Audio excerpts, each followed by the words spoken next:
కానీ నిప్పు లేకుండా పొగరాదు. కానీ ఎందుకు మీ మీద ఇన్ని ఆరోపణలు వచ్చినాయి? ఆ ఆరోపణలు బలపరుస్తూ మిమ్మల్ని అక్కడి నుంచి తొలగించారు. ఇదే కరెక్ట్ పాయింట్. నేను గతంలో కూడా చెప్పాను మీకు, నాకు విశాఖపట్నం లోక్సభ స్థానం నుంచి పోటీ చేయాలన్నటువంటి ఉద్దేశం ఉండింది. అందుకే కరోనా టైంలో ఒక టెంపరీ హాస్పిటల్ పెట్టాను.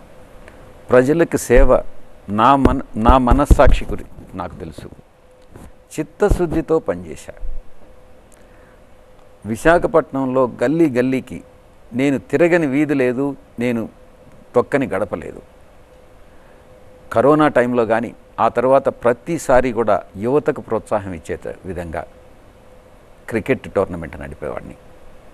అదేవిధంగా నిరుద్యోగ యువతకి ఉద్యోగ అవకాశాలు కల్పించే విషయంలో జాబ్ మేళాస్ నిర్వహించేవాడిని.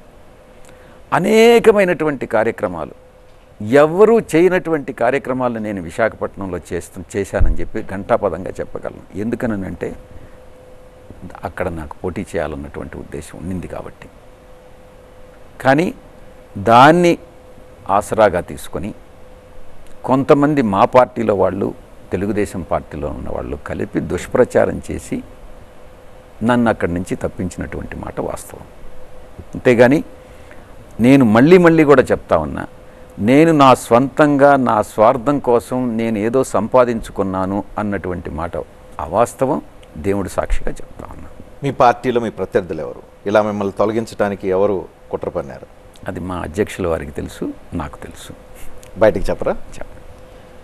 సో మీ అధ్యక్షుల వారికి మీ మీద కుట్ర పన్నారని తెలుసు. మీరు అధ్యక్షుల వారికి మీరు అత్యంత సన్నిహితులు, అది అందరికీ తెలుసు. మీరు పోటీ వైజాగ్లో చేయాలని ఇంట్రెస్ట్ ఉన్నమాట వాస్తవం అని చెప్పి మీరు ఓపెన్గానే చెప్పారు. ఓటు హక్కు నమోదు చేసుకున్నారు, ఇల్లు గట్టి అక్కడే ఉంటానని అన్నారు. ఇన్ని తెలిసిన తర్వాత కూడా మీరు వైజాగ్లో కాదని నెల్లూరులో ఎందుకు పెట్టారు మిమ్మల్ని? నేను చెప్పాను కదా, రీజనల్ పార్టీలో అధ్యక్షుడు ఏం చెప్తే అది వేదం. అక్కడ కాదు ఇక్కడ పోటీ చేయని అన్నారు, అంతే. అదే వేదవాక్కు. మీ అధ్యక్షులకు కూడా మిమ్మల్ని వైజాగ్లో ఉంచడం ఇష్టం లేదా, లేకపోతే మీ ప్రత్యర్థులు మీకంటే బలవంతులు అని చెప్పి వాళ్ళ మాటిని మిమ్మల్ని పక్కకు తప్పించారా?